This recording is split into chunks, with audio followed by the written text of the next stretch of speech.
Hello les amis, voici une réalisation au grapho. Le dessin est fait avec des mines rouges qui viennent du Japon. Ça me permet déjà de pouvoir gommer facilement. Et ensuite, lors de la colorisation, je n'aurai pas à gommer le croquis. La mine est de type Nanodia, c'est plutôt un bon produit. Il existe en plusieurs couleurs, dont le bleu clair qui est très utile en BD.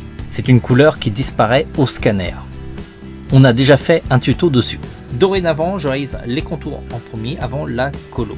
J'ai fait le test et les contours tiennent plutôt bien. En plus, ça sera beaucoup plus simple pour moi. Côté contour, j'utilise un liner flexible Mangaka de la marque Zig. Ça me permet d'avoir plusieurs types de traits avec un seul outil, des traits fins comme des traits épais. La taille des traits varie en fonction de la pression que vous exercez sur le liner. Ça demande une certaine habitude, mais si vous dessinez par exemple en infographie, vous avez a priori l'habitude de gérer la pression de votre stylet. Si vous avez des difficultés à gérer déjà les trajectoires des contours, il vaut mieux rester sur des liners calibrés qui sont des outils plus faciles à manier quand on est débutant.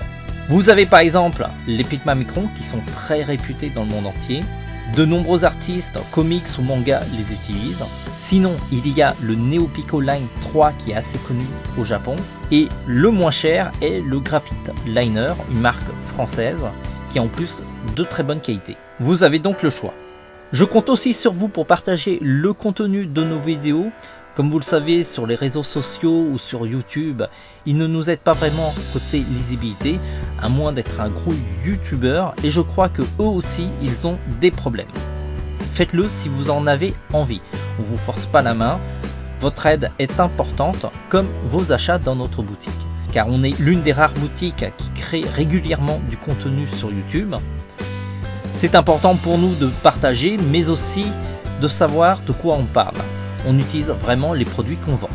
Le papier de ce dessin est épais, 250 grammes. Le grammage est hyper important car sinon le papier ne supporte pas la quantité d'eau que j'applique. Le papier que j'utilise est un papier multitechnique, même si le papier aquarelle serait encore mieux car c'est un papier qui encaisse beaucoup plus l'eau. À vous de choisir le type de papier que vous aimez, lisse ou à grains.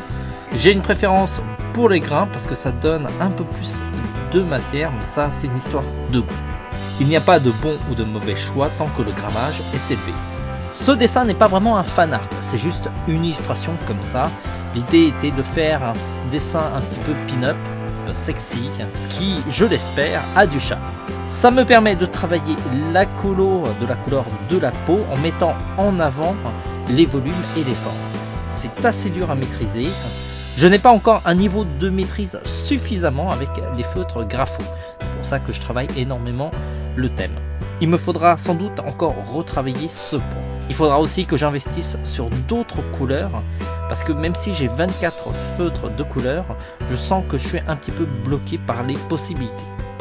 Je vais continuer quand même à travailler avec le set de 24 couleurs, histoire de vous montrer qu'on peut toujours faire pas mal de choses juste avec 24 couleurs. Mais si je veux aller beaucoup plus loin, il va falloir que j'investisse sur d'autres couleurs. Côté technique grapho, on a fait une page qui recense les techniques de base avec le feutre aquarelle. Je vous invite à aller le voir avant de regarder la réalisation. Le lien est en commentaire. Les commentaires audio seront assez génériques car vous le savez, c'est souvent la même chose. On applique la couleur, puis les contours, parfois l'inverse. En tout cas, si ce commentaire audio ne répond pas à toutes vos questions, lâchez des commentaires, ça sera l'occasion pour moi de créer d'autres vidéos sur des points techniques. Comme vous le savez, je ne suis pas fan des vidéos en temps réel, car c'est long et on n'apprend pas forcément plus. Je préfère traiter les points techniques dans une vidéo à part. La technique du grapho repose surtout sur l'étirement et le mélange des couleurs. C'est une technique qui est proche de l'aquarelle avec le côté pratique du feutre. Ça m'a pris un certain temps pour maîtriser la technique du grapho. Vous pouvez le voir dans la vidéo des dessins que j'ai ratés. En tout cas, maintenant, je maîtrise beaucoup mieux. J'ai plus de plaisir à l'utiliser. Mais je pense qu'il y a encore moyen d'améliorer la technique. En tout cas, je vous ferai partager toutes mes trouvailles en vidéo. Pour étirer la couleur du grapho, j'utilise un pinceau à réserve. Il me semble que les pros en aquarelle préfèrent les pinceaux.